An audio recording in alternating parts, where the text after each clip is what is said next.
저는 올 하반기를 되게 이제 관심 있게 보거든요. 공급이 이제 올해부터 줄어들기 시작하고요. 올 하반기가 좀 많이 줄어요. 전국적으로. 내년도 또 줄고요. 거기에다 임대차 3법이 이제 4년차 돌아오는 해이기도 하고, 그래서 이제 한번 손바뀜이 될 타이밍이잖아요. 그래서 제가 분석해 본 결과 이 전세 매물이 적은 곳이 지금 매매로 전환되면서 상승하고 있다, 이렇게 보거든요.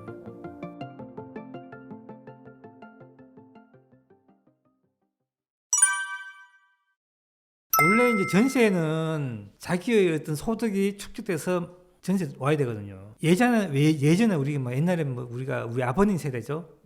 그분들은 월세 사셨고요. 월세가 모이면은 전세 갔고요. 전세가 매매로 갔어요. 이 순서가 있었어요. 근데 요즘은 바로 전세 가거든요. 그렇죠. 예, 전세금 대출 받아서. 월세 내기 아까우니까. 예, 아까우니까. 그래서 이 전세 자금이 원래는 자기 자본이어야 됩니다. 자기 돈이어야 돼요. 그래야지 주택시장 전체라고 봐도 매매가가 있고요. 밑에 전세가가 있잖아요. 전세 가격을 봤을 때. 이 밑에가 전세 가격이 자기 자본이기 때문에 건전해요. 근데 얘도 지금 전세 자금 때문에 건전하지 않고요. 위에는 매매가 원래는 움직여요. 원래 움직이는 거기 때문에 얘는 의미 없어요. 얘가 움직이는데 전세 가격까지 안 떨어져요. 전세 가격이 자기 자본이기 때문에 그렇습니다. 예전에 LTV가 전세 가격까지였어요. 은행 LTV가. 근데 이게 지금 전세자금 대출 나오면서 이게 굉장히 위로 많이 올라가거든요. 매매가가 많이 밀어 올릴 거예요.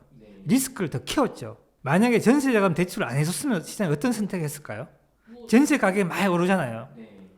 내 소득 안 돼요. 안 되면 어떤 선택을 합니까? 시장은요. 여기 살고 싶으면 월세로 가야 돼. 월세로 가죠. 근데 공급한 입장에서도 내가 월세를 2억을 놨는데 2억 수익 없잖아요. 그럼 내가 공급한 입장에 어떤 선택할까요? 반전세는 없습니다. 그래서 전세 자금 안 했었으면 우리가 월세 시장을 빨리 갔을 거예요. 그러니까 시장 아주 건전하게 됐을 거라 저 봅니다. 근데 전세 자금 대출을 하는 바람에 월세 시장이 굉장히 위축됐고요. 월세 시장이 빨리 안 가고 있어요. 천천히 가고 있습니다. 네, 그렇게 보고 손해라는 이런 인식이 있잖아요. 전세 자금 대출 금리 낮고 이러니까. 그래서 지금 전세자금 대출이 있게 되게 되면은 시장의 어떤 변동성을 굉장히 크게 만들고요. 리스크도 굉장히 크게 만들어요. 매매의 변동성 크게 만들고 리스크도 크게 만들고 이런 시장으로 바뀌고 있는 거예요. 그래서 저는 전세자금 대출을 굉장히 좀 축소해야 된다고 보고 있고요. 뭐 더 건전하게 만들려면 아예 없애는 게 가장 좋고요. 그럼 더 건전해집니다. 시장은요. 외국 같은 경우는 되게 이제 시장을 파악하기 편하죠. 왜냐하면 금리가 움직이면서 수익률이 딱 결정되잖아요. 그럼 바로 매매가 반응하거든요. 우리는 여기 전세 끼어 있잖아요. 이 계산이 되게 힘든 거예요, 사실은요. 이걸 전월세 바꾸어서 이거 막 해야 되기 때문에 이게 되게 힘들어졌거든요. 있긴 있었어요. 그때는 공급이 적을 때 그럴 거예요. 이것도 변하거든요. 공급의 누적 공급에 따라서 계속해서 천천히 변해요. 지방도 천천히 변하고 서울도 더 천천히 변해요. 이거 금방 만들 수 있는 아니거든요. 그리고 이 전세 가율은 또 여기 속에 앞에 말씀드렸다시피 시장의 어떤 성숙 정도, 어떤 주택 시장의 어떤 우리가 성장률 이런 것도 반영되거든요. 그때 이게 천천히 우리가 변하면서 위로 올라가요. 위로 올라가면서 나중 되면 어떻게 되냐? 전세가 매매가 딱 붙습니다. 그러면 우리가 딱 붙으면 어떻게 될까요? 투자하고 싶은데 리스크가 엄청 크잖아요. 누가 리스크냐면 이 전세 리스크가 엄청 크죠. 이 들어가는 분이. 이분이 그러면 굉장히 불안하잖아요. 그러니까 이게 뭐냐면 이게 월세로 가야 되는 거예요. 그러니 딱 붙으면서 월세잖아요. 딱 붙으면 월세예요, 이제는. 그래서 완전 월세로 가는 거예요. 이거 이제 딱 붙으면 월세. 그렇게 매매가 성장이 멈추면은 우리는 뭐 합니까? 월세는 엄청나게 상승하게 돼 있다고. 그래서 우리나라 같은 경우에는 월세는 되게 싸거든요. 월세 쌉니다. 근데 외국에 월세가 엄청 비싸죠. 그 원리가 우리가 전세가 있기 때문에 그래요. 그 전세가 이렇게 붙게 되면은 우리도 월세가 올라가게 돼 있습니다. 그래서 전세가 사라지면 우리는 월세가 굉장히 높은 선에서 갈 거예요. 예, 그런 시장 바뀌게 됩니다. 그럴 수도 있죠. 예, 보증회사에서 우리가 이제 받으니까 그 절차가 있거든요. 저도 그 절차에 대해서 정확하게 모르는데 사실은 저도 그것도 사실 좀 반대예요. 보증회사가 그걸 해주니까 그 위기를 결국 누가 떠안냐면은 집주인 떠안거든요. 그 집주인은 제가 알기로 한 3개월 정도 여유 줄 거예요. 그 다음부터는 이제 그걸 이제 그 집을 어떤 절차에서 회수를 합니다. 보증 회수를 합니다. 그럼 경매는 이렇게 하겠죠. 그래서 결국에는 누군가의 리스크를 지는데 전세입자가 안 졌죠. 그 집주인이 지는 거예요. 결국은 누군가의 리스크예요. 누군가의 리스크를 잠시 동안에 보증회사에서 가져간 거잖아요. 네. 그래서 시장이 전부 나빠져 보세요. 우리나라 시장이 전부 나쁘다 생각해 보세요. 그 어마어마한 돈을 어떻게 감당할 거예요? 그래서 저는 조금 반대 입장입니다. 솔직히 말해서. 저는 올 하반기를 되게 이제 관심 있게 보거든요. 네. 그게 이제 공급이 이제 올해부터 줄어들기 시작하고요. 올 하반기가 좀 많이 줄어요. 전국적으로. 그리고 또 내년도 또 줄고요. 네. 거기에다 임대차 3법이 이제 4년차 돌아오는 해이기도 하고 그래서 이제 한번 손바뀜이 될 타이밍이잖아요. 네. 그런 거 보게 되면 이제 전세가 꽤 크게 움직일 가능성이 크다. 그러면은 그걸로 인해서 또 뭐 특정 지역에는 매매가를 자극할 수 있다 이렇게 좀 분석하고 있거든요. 올해 아니면은 뭐 내년 정도도 좀 늦더라도 그럴 가능성이 크다 이렇게 보고 있습니다. 그래서 원래 하반기를 조금 유심히 관찰해 볼 필요가 있다 저는 보고 있어요. 그게 이제 임대차 3법의 어떤 끝난 시점이고 4년차 끝난 시점이고 거기 맞물려서 이제 역전세도 이제 거의 지금 끝난 시점이고 공급도 적고 그 시점이 이제 올 하반기 이제 4, 4분기 정도가 아닐까 그렇게 생각하고 있습니다. 예. 서울 수도권은 원래 공급이 적은 편 아니에요. 네. 제가 앞에 말씀드렸다시피 한 85% 됐거든요. 네. 그래서 전세가 반등은 있을 수 있는데 그 반등이 매매가를 반등시킬 수도 있다고 생각하지만은 저는 그렇게 뭐 긍정적으로 보지는 않습니다. 예. 그리고 만약에 밀어올리면 또 개입 또 벌어지잖아요. 네. 그래서 이게 연속성을 가질 수 없다. 좀 그렇게 보는 거죠. 일시적인 일시적일 수도 있다. 그렇게 보는 거죠. 예. 신혼부부 대출 있잖아요. 네. 예. 그거는 그 여건이 되는 분들은 저는 조금 적극적으로 활용을 해볼 필요가 있다고 생각하고요. 특히 지방 같은 경우에는 굉장히 큰 기회니까 네. 낮은 금리로 우리가 이제 매수할 수 있잖아요. 네. 적극적으로 활용하셔야 되고 지방은 서울 수도권은 시점이지만 애매하긴 한데 네. 상품이 좋기 때문에 활용해서 낮은 가격대 있는 물건들을 뭐 사셔도 저는 괜찮다고 보고 있습니다. 예, 그리고 그거 말고는 지금 특별한 제가 이슈화되고 있는 정책이 크게 없다고 보고 있거든요.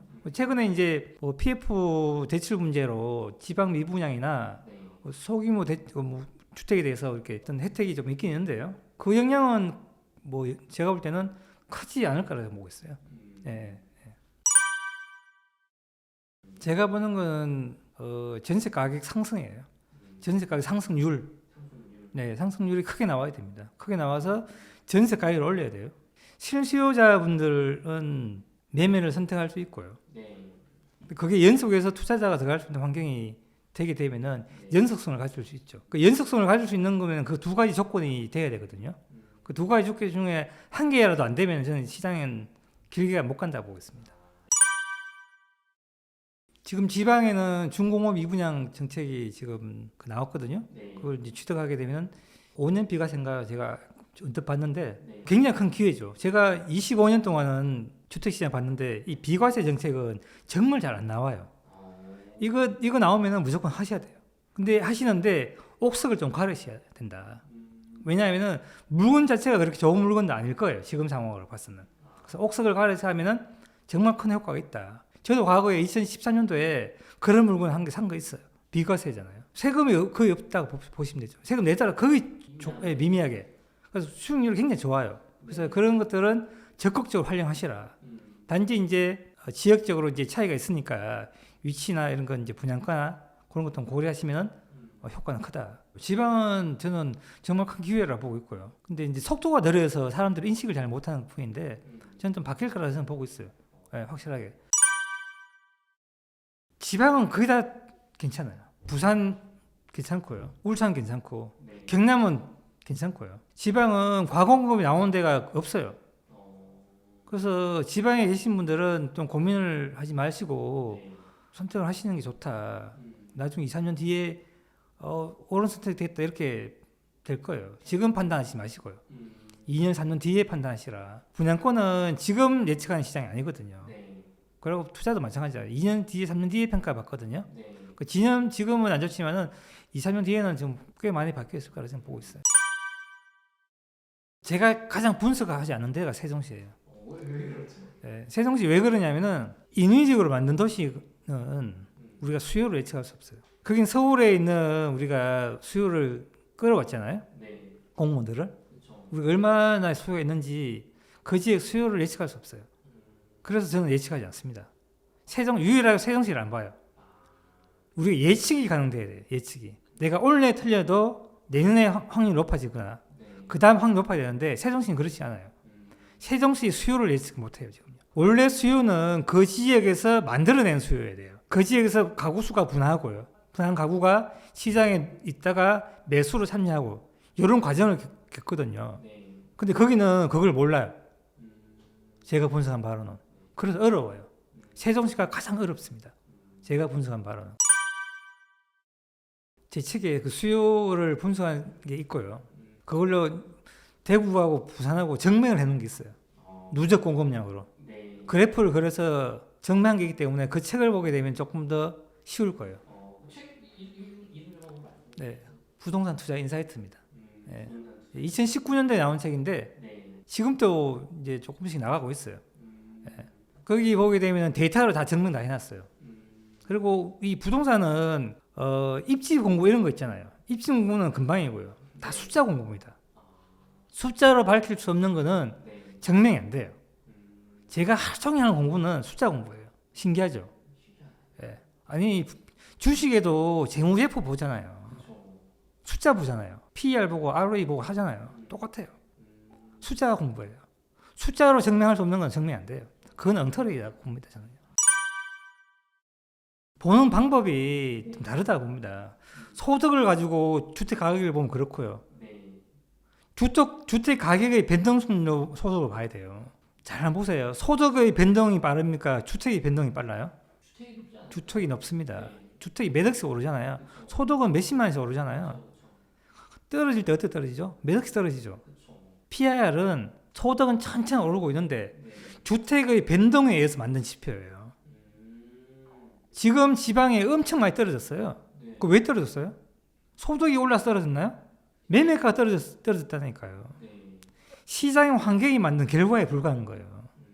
PIR 지표는 다른 나라는 잘 안 써요. 오히려 이게 쓰려면은 월세를 쓰는 게 낫습니다. 월세가 오히려 더 정확해요. 그 주택의 수익률은 월세잖아요. 그렇죠. 월세가 더 정확한 거예요. 그래서 우리나라 월세는 전 세계적으로 싸요. 대신에 매가가 비싸잖아요. 네. 그래서 우리가 그 투자자 입장에서 보게 되면은 월세 수익률을 우리가 낮기 때문에 네. 그 대신해서 매가를 미리 받는 거예요. 주가가 그렇잖아요. 주가가 미래의 현금 흐름을 네. 현재의 가치로 할인한다 이렇게 얘기하잖아요. 네. 똑같은 원리예요. 월세의 미래의 월세를 네. 미리 받는 거예요. 그게 매매가예요. 그 계산상 다 나와요. 그게 나오나요? 예, 저는 그걸 계산을 하고 있어요. 그래서 그게 전세 가격을 만들고 하는 원리가 다 나옵니다. 요 김천인데요. 아까 우리 김천에 그 정권 했잖아요. 네. 이 매물이 한번 보세요. 지금 최근에 매물이 많다 이야기 하시는 많잖아요. 이 김천 매물 이렇게 보시게 되면은 2021년부터 해서 이게 아실 자료인데 2021년보다 지금 매물이 2배 늘었어요. 그 2배 늘었는데 왜 상승하죠? 여기 보게 되면은 전세도 2021년보다 지금 많이 늘었거든요. 네. 근데 지금 상승하고 있어요. 그 매물 늘면은 하락한다는 이야기 있잖아요. 네. 근데 이 매물 집계가 21년부터 됐는데 네. 이 매물이 많다 적다를 판단할 수 있는 근거가 없어요. 제가 보는 근거는 지금 많지는 않아요. 많은 지역이 지금 제가 볼 때는 서울 수도권이 살짝 많고요. 대구하고 부산만 좀 많아요. 나머지가 많지 않아요. 과거 한 10년 전, 15년 전에 비해서 늘어난 이 데이터가 없기 때문에 없어요. 이제 2년 됐잖아요. 우리가 통계를 쓰려면은 최소한 30년 써야 돼요. 평균 통계. 그 30년 미만 통계 평균 통계 못 써요. 평균 오류를 냅니다. 그래서 이거는 짧은 통계이기 때문에 네. 2021년도에 많이 늘었다 이런 식으로 분석하면 안 돼요. 이게 21년도에 너무 극히 적을 수도 있다니까요. 그렇죠. 그때 인대에서 3법 나오면서. 맞아요. 네. 제가 보는 매물량은 지금 늘어난 거는 정상으로 돌아갔다고 판단하고 있습니다. 지금 돌아가는 이게 추세가예요. 전국이 똑같아요. 이렇게 나오면 안 되거든요. 네. 전국이 똑같다는 거는 어떤 시장의 구조에서 나오는 거잖아요. 네. 그런 어떤 인대에서 3법이라는 어떤 특별한 어떤 정책에 의해서 줄었다 늘었다는 구조에 나오기 때문에 이 구조가 끝나게 되면 원래는 공급량을 나와야 되거든요. 네. 외부에 들어온 신규 공급에 의해서 그 빈 공간이 나오기 때문에 재고주택의 매물이 늘어나가야 되거든요. 이게 늘어나는 게 정상인데 정책에 의해서 나왔기 때문에 이거는 내가 볼 때는 구조적에서 나온 거라고 보고 있거든요. 그래서 많지 않다 이렇게 판단하고 있습니다. 그래서 이 중에서도 지방 소도시는 극히 적기 때문에 2배 늘어나도 지금 올라가고 있는 거예요. 그래서 제가 분석해 본 결과 이 전세 매물이 적은 곳이 지금 매매로 대부분 다 전환되면서 상승하고 있다 이렇게 보이거든요. 여기 지금 작은 도시 나오고 있다. 이 김천뿐만 아니고요. 네. 지금 경남에 가면 진주라는 도시도 있어요. 네. 진주도 똑같아요. 움직임은 그게 똑같아요. 조건들이 얘하고 아까 얘기했던 조건들이 비슷해요. 그런 조건들이 만들어진 지역들은 한 개 한 개씩 움직이고 있다는 거예요. 가구하고 많이 이제 시장이 달라졌고 이제 여러 이슈가 있잖아요. 인구 분단 이슈도 있고 있는데 너무 이제 그런 이제 민감 이슈에 조금 이제 휘둘리지 마시고요. 네. 이제 시장은 정통으로 움직이는 어떤 공식이 있거든요. 그걸 좀 기본으로 돌아와서 그 기본에 조금 충실하게 되면 시장이 좀 이제 정확하게 보일 거거든요. 그래서 좀 그렇게 좀 보셨으면 좋겠어요. 물론 제가 했는 게 뭐 정답일 수 없지만은 시장을 조금 이제 객관적으로 좀 보시면 좀 더 이제 올바른 판단하지 않을까 그렇게 생각합니다. 네.